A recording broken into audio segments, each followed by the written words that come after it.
আসসালামু আলাইকুম dear students.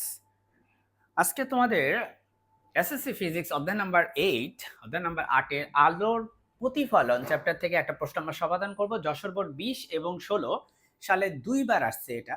তোমাকে একটা চিত্র দিয়ে দিছে এবং এই চিত্রতে তোমাকে দুইটা কোণ দিছে, একটা হচ্ছে আই, একটা হচ্ছে আর, এবং তোমাকে বলছে উপরের চিত্রে কোণ আই ইকুয়াল টু যদি কোণ আর হয় তাহলে কোন ঘটনা নির্দেশ করবে।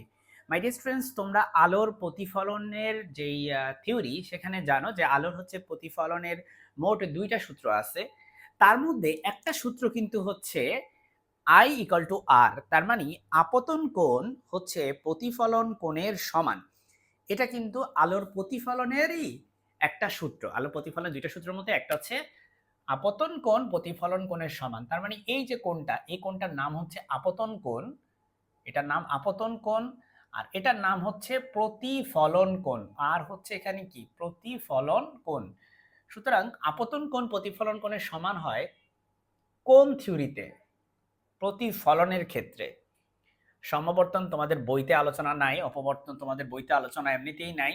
আর প্রতিসরণ, যেটা প্রতিসরণের বেলায় সেটা হচ্ছে mu 1 sine i equal to mu 2 sine r, যেখানে এটা ধরা যে হচ্ছে মিউ 1 এই মাধ্যমের প্রতিসরণাঙ্ক, আর যে সেকেন্ড যে মাধ্যম সেটা হচ্ছে মিউ 2, আর সাইন আই হচ্ছে আপতন কোণ, আর আর মানে হচ্ছে প্রতিফলন না প্রতিসরণ কোণ। তখন আবার সেটা এইদিকে না হয়ে এই অন্য মাধ্যমে চলে আসতো।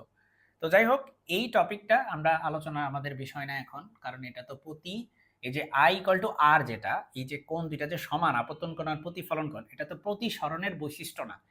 প্রতিসরণের বৈশিষ্ট্য এটা, যেটা স্নেলস ল বলি আমরা, তাই না? তার মানে এটা হচ্ছে কি প্রতিফলনের বৈশিষ্ট্য, যে আপতন কোণ আর প্রতিফলন কোণ সমান, এটা হচ্ছে প্রতিফলনের বৈশিষ্ট্য। আশা করি তুমি বুঝতে পারছো। তোমার অপশনটা হচ্ছে গ।